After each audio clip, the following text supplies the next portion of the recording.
নমস্কার বন্ধুরা, জ্যোতিকার রান্নাতে সকলকে স্বাগত। আজকে আমি ভীষণ সুস্বাদু চুষি পিঠের রেসিপি তৈরি করে দেখাবো। চুষি পিঠে তৈরি করতে অনেক সময় ঝামেলার মনে হয়। আমি এখানে কয়েকটা সহজ পদ্ধতি দেখিয়েছি। আশা করি এই পদ্ধতিতে করলে খুবই সহজেই এই চুষি পিঠা তৈরি করে নিতে পারবে। তাহলে চলো শুরু করি রেসিপিটা। এটা বানানোর জন্য এখানে আমি একটা কড়াই নিয়ে নিয়েছি। কড়াইয়ের মধ্যে প্রথমে 2 কাপ পরিমাণ জল নিয়ে নিচ্ছি। এখন জলটা ফোটা পর্যন্ত অপেক্ষা করব। জলটার মধ্যে আমি এখানে হাফ চামচ পরিমাণ নুন দিয়ে দিলাম। নুনটা এখানে নিজেদের স্বাদ মতো দিতে হবে। জলটা এখানে ফুটতে শুরু করেছে, এই সময় গ্যাসের ফ্লেমটা কম করে দিয়ে এর মধ্যে চালের গুঁড়োটা দিয়ে দিলাম। এখানে আমি 1.5 কাপ পরিমাণ চালের গুঁড়ো ব্যবহার করছি। এখানে 2 কাপ পরিমাণ জল নিয়েছি আর সেই কাপেরই 1.5 কাপ পরিমাণ চালের গুঁড়ো দিলাম। এখন আঁচটাকে একদম কম করে দিয়ে ভালো করে হাতা দিয়ে চালের গুঁড়োটা জলের সঙ্গে মিশিয়ে নিচ্ছি। বন্ধুরা, এখানে জলের পরিমাণটা চালের গুঁড়ো থেকে একটু বেশি পরিমাণে দিতে হবে, তাহলে চালের গুঁড়োটা মেশাতে সুবিধে হবে। দেখো, পুরো চালের গুঁড়োটা মেশানো হয়ে গেছে। এখন এটাকে ঢাকা দিয়ে 10 মিনিটের মতো রেখে দেব, অল্প একটু ঠান্ডা হওয়ার জন্য। 10 মিনিট পর ঢাকাটা খুলে নিলাম। চালের গুঁড়োটা এখানে অনেকটাই ঠান্ডা হয়ে গেছে। এখন এটাকে খুব ভালো করে হাতে করে মেখে নিচ্ছি। এখানে কিন্তু বন্ধুরা চালের গুঁড়োটা একেবারেই ঠান্ডা করে মাখা যাবে না, তাহলে এটা শক্ত হয়ে যাবে। অল্প একটু গরম থাকা অবস্থায় চালের গুঁড়োটা মাখতে হবে। আর ডোটা মাখার সময় যদি মনে হয় এটা শক্ত হয়ে যাচ্ছে, তাহলে হাতের মধ্যে অল্প একটু ঠান্ডা জল লাগিয়ে এটা ভালো করে মেখে নিতে হবে। দেখো, এখানে আমি একটা নরম ডো বানিয়ে নিয়েছি। এখন এটাকে দুটো ভাগে ভাগ করে নিচ্ছি। একটা ভাগ আমি একটা বাটির মধ্যে রেখে এটাকে ঢাকা দিয়ে রেখে দিচ্ছি। এখন এই ভাগটা নিয়ে এটাকে প্রথমে গোল করে নিচ্ছি। এটা দিয়ে আমি পিঠেটা তৈরি করে দেখাবো। দেখো, এখানে ডোটা কেমন নরম হয়েছে, আমি হাতের আঙুলে টিপে একটু দেখিয়ে দিচ্ছি। এখন এই ডোটা দিয়ে পিঠেটা তৈরি করব। প্রথমে একটু চালের গুঁড়ো ছড়িয়ে নিচ্ছি, এরপর ডোটার চারিপাশে চালের গুঁড়োটা লাগিয়ে নিলাম। এরপর একেবারে সহজ পদ্ধতিতে চুষি পিঠেটা তৈরি করার জন্য এখানে আমার লাগবে একটা কাঁচি। কাঁচিটার সাইডে অল্প একটু জল লাগিয়ে নিলাম। দেখো বন্ধুরা, একটু ভালো করে লক্ষ্য করো আমি কিভাবে এই পিঠেগুলো বানিয়ে নিচ্ছি। এভাবে বানিয়ে নিলে মনে হয় ঝামেলাও কম হবে আর চুষিগুলো খুব তাড়াতাড়ি বানিয়েও ফেলা যাবে। ডোটা প্রথমে কাঁচি দিয়ে এভাবে কেটে একটা আঙুলে করে চুষিগুলো কাঁচি থেকে এভাবে সরিয়ে দিতে হবে। এরপর হাতে করে একটু রোল করে নিলেই চুষিগুলো তৈরি হয়ে যাবে। এইভাবে চুষিগুলো তৈরি করে নিলে মনে হয় চুষিগুলো খুব তাড়াতাড়ি সহজেই তৈরি হয়ে যাবে। এইভাবে সব চুষিগুলো আমি এখানে তৈরি করে নিচ্ছি।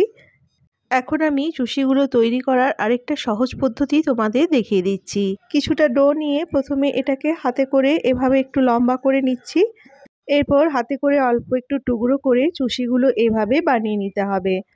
চুষিগুলো বানানোর সময় যদি হাতের মধ্যে আটকে যায়, তাহলে এভাবে একটু চালের গুঁড়ো ওপর থেকে ছড়িয়ে নিতে হবে, তাহলে খুব সহজেই চুষিগুলো বানিয়ে ফেলা যাবে। আর বন্ধুরা, এখানে যদি ছোট ছোট টুকরো করো তাহলে চষিগুলো পাতলা পাতলা ছোট ছোট হবে। আর যদি একটু বড় সাইজের নাও তাহলে চষিগুলো একটু বড় সাইজের হবে। এছাড়া দুটো হাতের সাহায্যেও চষিগুলো এভাবেও তৈরি করা যাবে। এটা একেবারে খুবই সাধারণ পদ্ধতি। মা ঠাকুমারা ঠিক এই পদ্ধতিতেই তৈরি করতেন। এইভাবে আমি এখানে চষিগুলো তৈরি করে নিয়েছি। দেখো, চষিগুলো একেবারে ঝরঝরে হয়েছে। আর যদি মনে হয় চষিগুলো গায়ে গায়ে লেগে যাচ্ছে, তাহলে চষিগুলোর ওপরে অল্প একটু চালের গুঁড়ো ছড়িয়ে দিতে হবে। তাহলে চষিগুলো আর গায়ে গায়ে লাগবে না আর ঝরঝরেও থাকবে। চষিগুলো এখন একটা প্লেটের মধ্যে উঠিয়ে নিচ্ছি। বন্ধুরা, এই চষিগুলো বানিয়ে আগে থেকে ফ্রিজের মধ্যেও রেখে দিতে পারো। এখন চষিগুলোর পায়েস তৈরি করে নেব। এর জন্য কড়াইয়ের মধ্যে 1 লিটার পরিমাণ দুধ নিয়ে নিচ্ছি। দুধটাকে এখানে আমি ফুটিয়ে কিছুটা ঘন করে নিয়েছি।